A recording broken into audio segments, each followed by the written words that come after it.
Gentlemen, welcome to the Wargaming Tactical Studies, a video series which will focus primarily on multiplayer matches and multiplayer after action reports.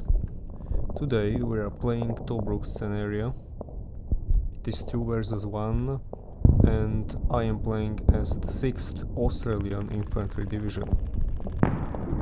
My division will be supported by British detachment, and together we are playing against the 61st Italian Infantry Division.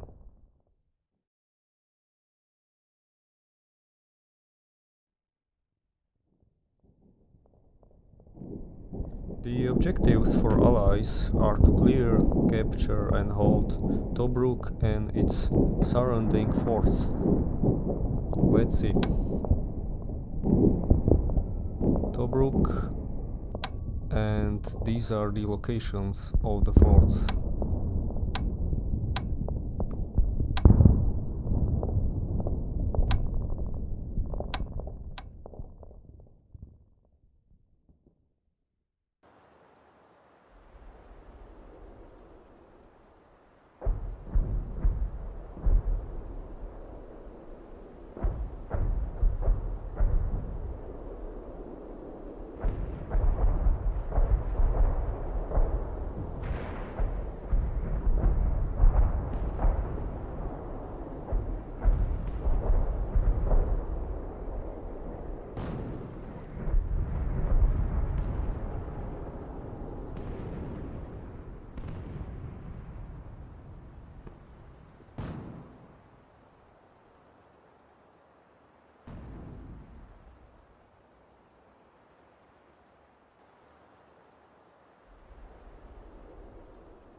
Let's take a look at the quality and quantity of the forces. Let's start with ground units. First note, combat experiences. All allied ground units are slightly more experienced. It could help in combat, but in general it will have small impact on combat. Now, let's take a look at infantry. If we sum up all infantry units, we can see Allies have slightly more infantry units. The numbers are similar, but Italians have more heavy infantry companies. These units are strong in defense, especially when they are entrenched. They have mortar ability as well. Their only weakness is they are very slow. So what is the best use for them? I expect them to be dug in and to defend choke points and key terrain.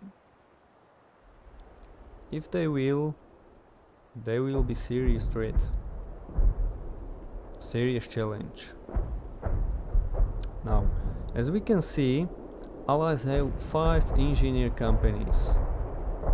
These units are very important because the area is heavily mined. Lots of mines are waiting for Allied soldiers. Engineers don't get any transport and it is problem. Without transport, they are very slow. So, I recommend to deploy them on main roads. In order of battle, main roads boost the speed of all ground units. So, if we don't want our engineers to be far from a front line, traveling plenty of turns to a place where they are actually needed, they should be definitely put on the main roads. At last, but not at least, I have 36 infantry companies.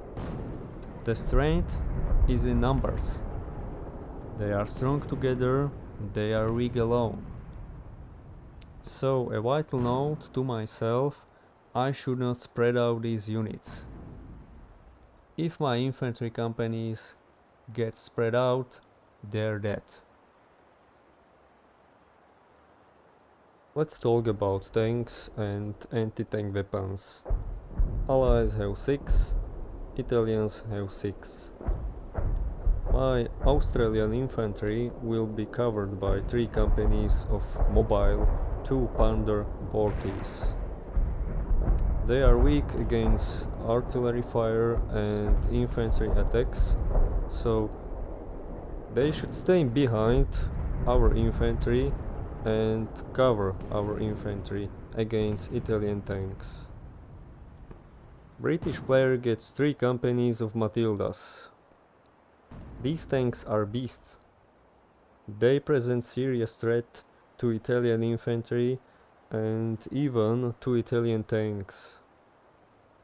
I think they should stick together to maximize their power.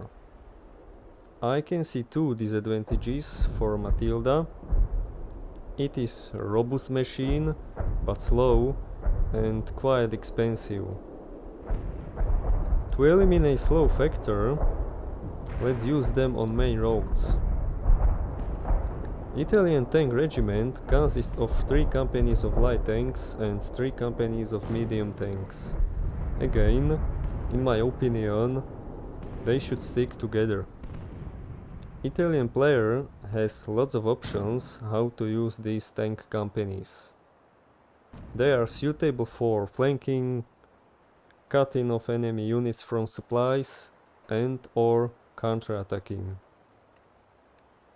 They are definitely better than infantry, especially in open desert combat. So, this tank regiment is very flexible and dangerous tool if it is used in a right way. Allies should be very cautious. Some notes on artillery. Allies have some standard artillery stuff. 8 motorized batteries should be enough to break enemy front line. Italians have actually more artillery than Allies. Majority of Italian artillery consists of light guns. These light guns are not bad as you would expect. They have one advantage, and that is they are relatively mobile. Remaining 3 Italian batteries are static ones because they are not motorized.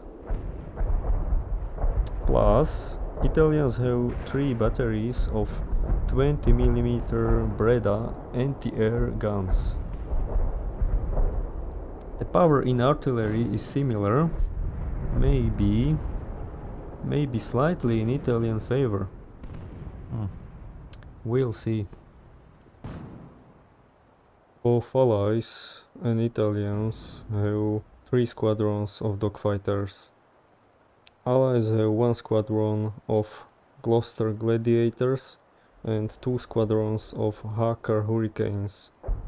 Italians use their Falcos. Hurricanes have potential to achieve air superiority for allies. My gladiators are old, obsolete machines, so the best use for them would be in recon or escort missions. Both sides have 4 squadrons of bombers.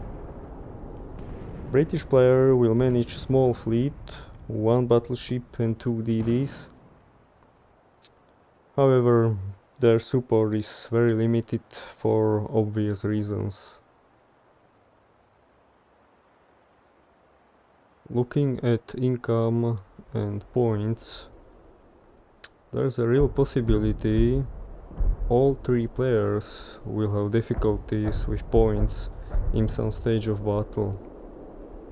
As we can see, British player should avoid heavy casualties.